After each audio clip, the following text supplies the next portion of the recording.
é Cristo que vive em mim. Então, à medida que a gente está nessa comunhão com o Senhor, em estado de graça, né, como a gente diz, é que nós vamos experimentando, né, esta graça do Senhor, é que Ele vai nos fazendo cada vez mais pensar, agir, falar como Jesus, né, falar como Jesus, ser outros Cristos, né, ser outros Cristos no meio do povo, como diz Jesus, vocês são a luz do mundo.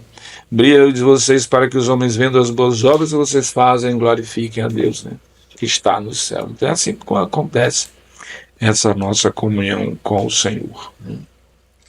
E agora algo mais pessoal. A gente quer saber quem é Jesus na vida do Padre Rivaldo. Quem é Jesus para você?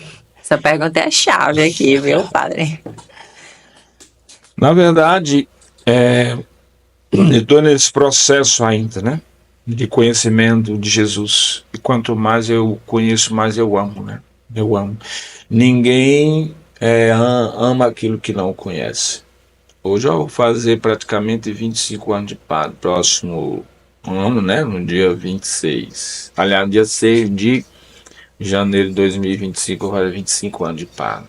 Desde que eu tive a minha primeira experiência com Jesus, o chamado dele, de lá para cá, é isso que o meu processo é esse. É de conhecer cada vez mais a ele, né, a ele.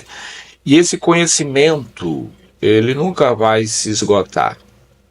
Aqui no mundo e lá nem no céu. Nem no céu nós não vamos conhecer plenamente Jesus. O céu é isso. É exatamente esse conhecimento eterno de Deus, de Jesus. E quanto mais a gente conhece, a gente mais o ama, né?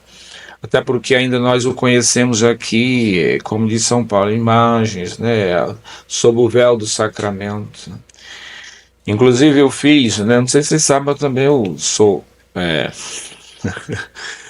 eu sou compositor também, né? Eu tenho algumas músicas aí. Eu fiz uma música chamada Face a Face, né? Face a Face. Tem uma parte dessa música que diz o seguinte: já não me apraz ver-te por sob o véu, só me consola o face a face no céu.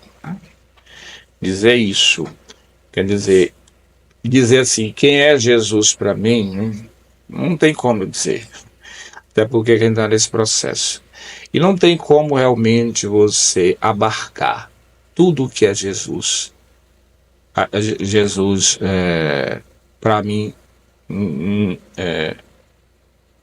palavras. Né? Em palavras, até porque é uma experiência, como digo, espiritual, que as palavras são muito pobres, né? Muitas vezes, para expressar o que é realmente Jesus. Eu só digo isso, que eu estou nesse processo de conhecer. E quanto mais eu conheço, mais eu quero conhecê-lo.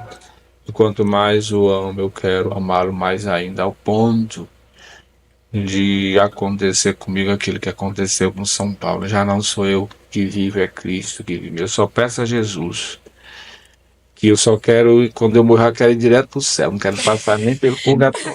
Eu quero que ele já me santifique aqui já, no mundo, né? Para estar com essa comunhão plena com ele, né? Eu parar que eu quero chorar.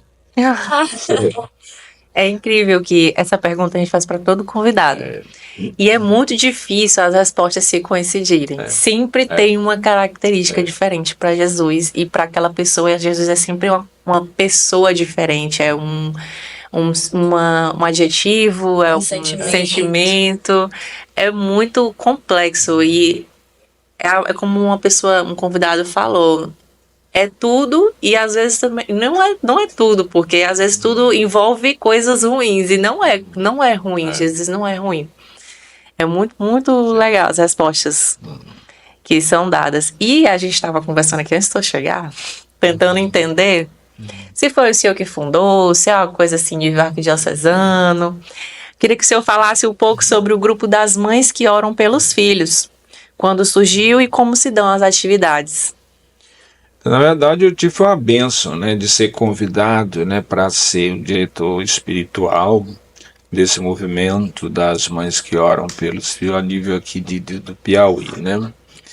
Eu não conhecia também, não sou fundador, né? Ah. Nesse sentido, porque ele surgiu em Vitória do Espírito Santo, com Angela Abdo, né? Em 2011. Em 2011, o que aconteceu? Até uma experiência assim que aconteceu na fundação desse movimento. Pegou a mãe que o filho, Pedro, o nome do menino, né? Um menino, veio a falecer de uma maneira assim bem trágica. E claro, né, como criança, né, a mãe com certeza sofrendo muito, né, com a morte do filho. E as mães, algumas mães começaram a se reunir para rezar, né, nesse processo também. Eram poucas no início e depois, claro, com a obra de Deus, né, as coisas vão acontecendo sem que a gente planeje, mas Deus já sabe tudo o que vai fazer. Em pouco tempo já eram várias mães, né, rezando, se unindo.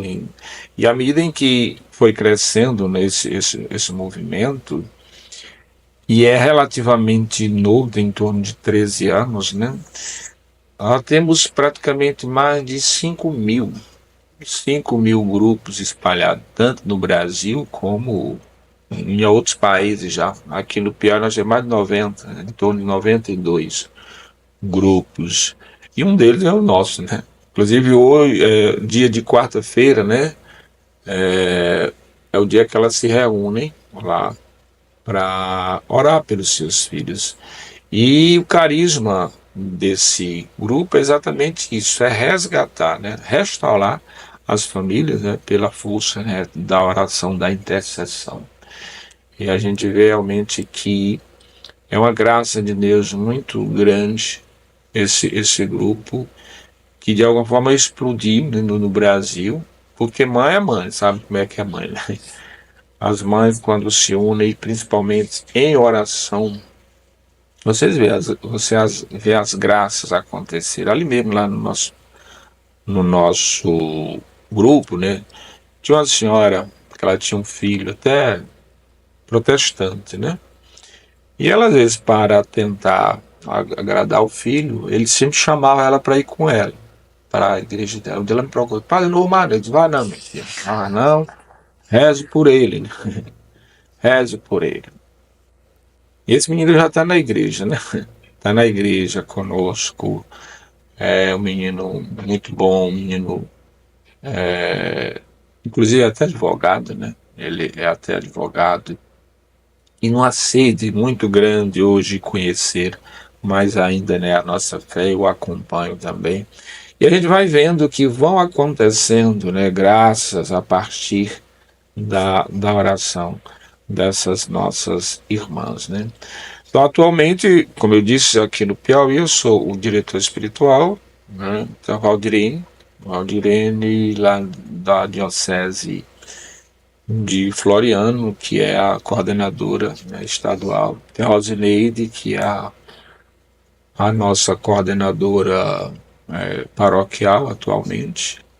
E essa é a história do grupo. Já houve vários encontros nacionais lá na Canção Nova, né?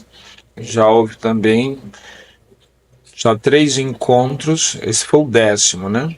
Também nacional, e também o 3º internacional. Realmente é um movimento muito forte aqui no Brasil, é uma bênção muito grande, né, para o nosso Brasil, e de modo especial, né, para as paróquias que também assumem esse grupo. Eu cresci ouvindo que a oração de mãe é poderosa. Imagine um monte de mãe reunida. Pela intercessão de Nossa Senhora de La Salete. Eu sei que o diabo está